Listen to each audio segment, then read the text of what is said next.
ఆంధ్రప్రదేశ్ ముఖ్యమంత్రి జగన్మోహన్ రెడ్డి తన చెల్లెలు షర్మిలతో సంధికి ప్రయత్నం చేస్తున్నారా? షర్మిలకి కడప ఎంపీ స్థానాన్ని, అలాగే సునీతకి ఒక ఎమ్మెల్యే స్థానాన్ని ఇస్తానంటూ కూడా వారికి రాయబారాన్ని పంపించారా? డీకే శివకుమార్ ద్వారా విజయమ్మకు ఈ సందేశాన్ని పంపించారా?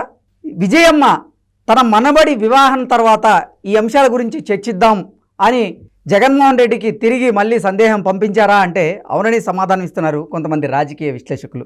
ఇక ఇదే అంశానికి సంబంధించి మనతో మాట్లాడేందుకు ప్రముఖ రాజకీయ విశ్లేషకులు అంకమరావు గారు మనతో ఉన్నారు. ఆయనతో మాట్లాడదాం. సార్ నమస్తే. సార్ నమస్తే కృష్ణ గారు. సార్, జగన్మోహన్ రెడ్డికి షర్మిలకి కొన్ని ఆస్తి గొడవలు ఉన్నాయని, ఆవిడ కాంగ్రెస్లోకి వెళ్ళబోతుంది అనే ప్రచారం జరుగుతున్న నేపథ్యంలో ఆ భావంతోనే జగన్మోహన్ రెడ్డి అది జరిగితే తనకి మైనస్గా మారే అవకాశం ఉందని భావించి షర్మిలతో సంధికి ప్రయత్నం చేస్తున్నారని, షర్మిలకి కడప ఎంపీ టికెట్, అలాగే సునీతకి ఒక ఎమ్మెల్యే టికెట్ ఇస్తానని వేరేవారి ద్వారా రాయబారం పంపించారంటూ కూడా ఒక వార్త ఇప్పుడు సోషల్ మీడియాలో చక్కర్లు కొడుతుంది.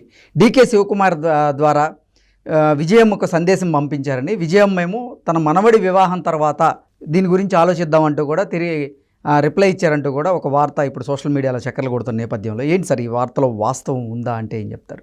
ఇప్పుడు అన్నా చెల్లెళ్ళ మధ్య వైరం ఉందని మీరైతే భావిస్తున్నారా? గతంలో చెప్పాను, గుర్తుందా మీకు? నేను గతంలో మీరు చెప్పారు సార్, మీ విశ్లేషణ అద్భుతంగా ఉంది. కానీ అంటే ప్రతి ఒక్కరూ ఏంటంటే లేదు, జగన్మోహన్ రెడ్డికి షర్మిలకి అసలు చాలా విభేదాలు ఉన్నాయి, ఆస్తి గొడవలు ఉన్నాయి. దానికి తోడు అసలు వైఎస్ రాజశేఖర రెడ్డి చివరి కోరిక అయినటువంటి ఆ కోరికను కూడా తీర్చడంలో జగన్మోహన్ రెడ్డి అలాగే షర్మిల విఫలమయ్యారు. జగన్మోహన్ రెడ్డి కూతురికి షర్మిలమ్మ కొడుకుని ఇచ్చి వివాహం చేయాలనేది రాజశేఖర రెడ్డి చివరి కోరిక, దాన్ని నెరవేర్చలేకపోయారు వీళ్ళు. సో ఈ విభేదాలు కూడా ఇంకో కారణం అంటూ కూడా ఇలా కొత్త కొత్త వార్తలు రోజుకొకటి పుట్టుకొస్తున్న నేపథ్యంలో అసలు ఏంటి నిజంగా ఈ వివాదాలన్నింటికీ చెక్ పెట్టేందుకు జగన్మోహన్ రెడ్డి సంధి ప్రయత్నం చేస్తున్నారా అంటే ఏం చెప్తారు? ఇప్పుడు వాళ్ళిద్దరికి విభేదాలు ఉన్నాయి. ఆమె ఎక్కడ ఉంటుంది? హైదరాబాద్. లోటస్ పండ్ ఎవరిది? జగన్మోహన్ రెడ్డి. ఇక్కడే అర్థమైపోవాలి కదా మనకి. అంటే లోటస్ పండ్లో ఉన్నటువంటి నివాసం ఇద్దరికి సంబంధించింది, ఇద్దరికి చెందింది అంటూ కూడా గతంలో వైఎస్ఆర్ టీపీకి సంబంధించినటువంటి కొంతమంది నేతలు చెప్పారు ఇక్కడ తెలంగాణలో. సో దాన్ని ఎలా చూడొచ్చు సార్? అంటే ఇప్పుడు ఒకటి గుర్తుపెట్టుకోండి, అన్యాయం జరిగింది షర్మిల గారికి అని చెప్పని అందరూ వాదన. నిస్సందేహంగా జరిగిన మాట మాత్రం వాస్తవమే. జగన్మోహన్ రెడ్డి గారు 2014లో పార్టీ నిలబడటానికైనా 2019లో విజయం సాధించడానికైనా సింహభాగం షర్మిల గారి పుణ్యమే. అవును, అందుట్లో ఎలాంటి సందేహం కూడా లేదు. ఒక మనిషి మగాడు 1000 కిలోమీటర్లు పాదయాత్ర చేయాలి అంటేనే మామూలైన విషయం కాదు. మరి ఆడవాళ్ళకి ఇన్ని ఇబ్బందులు ఉంటాయి. మరి అంత అన్న కోసం అన్ని వేల కిలోమీటర్లు పాదయాత్ర చేసి ఆయన గెలుపు కోసం అహర్నిశలు కృషి చేసి ఆమె అన్న కోసమే ప్రయత్నం చేసింది. అయినా సరే ఆమెకు అన్యాయం రాజకీయంగా జరిగింది, అలాగే ఆస్తుల్లో కూడా జరిగింది అనేది వాదన. దానివల్ల వాళ్ళిద్దరికి విభేదాలు ఉన్నాయని చెప్పని ప్రజలందరూ భావిస్తూ ఉన్నారు.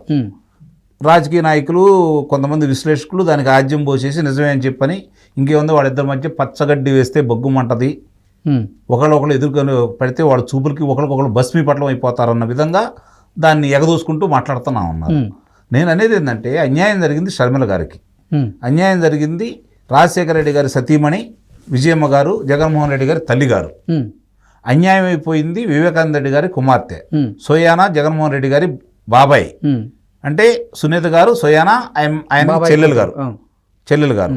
మరి వాళ్ళ ముగ్గురుకు సంబంధించి ఈరోజు ఇద్దరు అన్యాయం జరిగిన చాట పోరాటం చేయకుండా, అన్యాయం మా అన్న చేశాడు అని చెప్పిన అన్నని బదనాం చేయకుండా, అన్న పొరువును బజార్కి ఎచ్చకుండా, అన్న మీద పోరాటం చేయకుండా తెలంగాణ వచ్చి పోరాటం ఎందుకు చేశారండి? చేయాల్సింది అక్కడ కదా. పోని మనం అనుకుందాం, బద్ధ శత్రువు భావించి వాళ్ళకి వ్యతిరేకంగా భావిస్తున్నటువంటి సోనియా గాంధీ గారు, రాహుల్ గాంధీ గారు, ప్రియాంక గాంధీ గారు ఉన్నటువంటి కాంగ్రెస్ పార్టీలోకి చెల్లెలు వెళుతుంది, రాయబారం కోసం పంపిస్తున్నారని ఇదే ఇంతకుముందు కూడా మాట్లాడారు కదా. మళ్ళీ ఆమె వెళ్లకుండా అడ్డుకట్ట వేశారని భావించారు కదా. దానికే డీకే శివకుమార్ గారు సారథ్యం వహించేసి వాళ్ళిద్దరి మధ్య రాజీ కుదిర్చి ఆస్తి పంపకాలు చేశారు.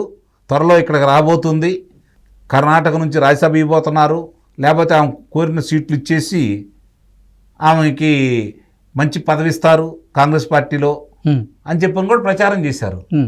జరగల. 4-5 నెలలు దీని గురించే చర్చ జరిగినాయి కదా, జరగలేదు. అంటే దాన్ని బట్టి అర్థమవుతుంది ఏంటంటే మరి అదే డీకే శివకుమార్ ఇప్పుడు మళ్ళీ చేస్తున్నాడు అంటే మనం ఎలా నమ్మాలి? ఇది వాళ్ళ వ్యూహంలో భాగంగా ఆయన వ్యతిరేక ఓట్లు కొంతమంది అసమ్మతిగా ఉండే వాళ్ళందరూ వాళ్ళు గనక తెలుగుదేశం పార్టీకి మొగ్గు చూపితే అతనికి ఇబ్బందే కదా.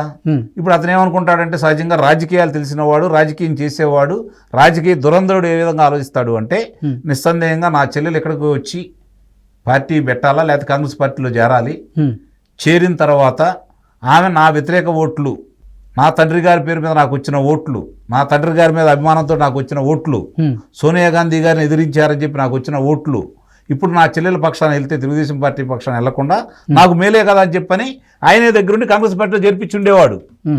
నిజంగా ఆయనకు రాజకీయ అవసరాలు, రాజకీయ దురంధరుడు అయి ఉంటే. ఓకే. కానీ ఇప్పుడు రాయబారం పంపుతున్నాడంటే తను ఓడిపోతున్నాడని నిర్ణయానికి వచ్చినట్టే కదా. ఇది చాలు కదా ప్రజలకి, ఆంధ్ర రాష్ట్ర ప్రజలకి చాలా వివరంగా వాళ్ళ ముందు పంచరంగుల చిత్రాలు కనపడుతున్నట్టే కదా. ఇక అంటే తన ఓటమి తానే బహిరంగంగా ఒప్పుకున్నట్టే కదా. రాయబారాలు నడిపే కాడికి వచ్చారు అంటే నిజంగానే తన ఆస్తులు మీరు ఏదో ఒకటి చేయండి అని చెప్పని ఇదే విజయమ్మ గారు సజ్జల రామకృష్ణారెడ్డి గారి దగ్గరికి వచ్చారని చెప్పారు, వేరే వాళ్ళ దగ్గరికి వెళ్ళారని చెప్పని ప్రచారం కూడా చేశారు. అలాంటి తన ఇంటికి వచ్చి అవకాశం వస్తే వాళ్ళు వదిలేస్తారా? ఎట్టి పరిస్థితుల్లో కూడా వదిలేరు. ఆస్తుల తగాదాలే కనుక అయితే, వైరం ఉంటే, భయపడితే అనే ఆలోచన. మరి అదేవి లేనప్పుడు అంటే వాళ్ళందరూ ఒకటే అనేది ఇప్పటికీ నాకు అభిప్రాయం. ఓకే. ఆమె భర్త గారు అనిల్ కుమార్ గారు మరి ఆయన వచ్చేసరికి మరి ఆయన ఏదో చాలా చేస్తాడు అని చెప్తారు. వర్షాలు ఆపుతారు, మరణాన్ని ఆపుతాడు, విపత్తులను ఆపుతాడు, రాజకీయ పార్టీ మేధావులందరినీ తీసుకొచ్చి మళ్ళీ ఆయనకే అనుకూలంగా చేస్తాడు. క్రైస్తవ మతస్థులందరికీ ఆయనే చెప్పేసి గంపగుత్తుగా ఓట్లు వేయించాడు.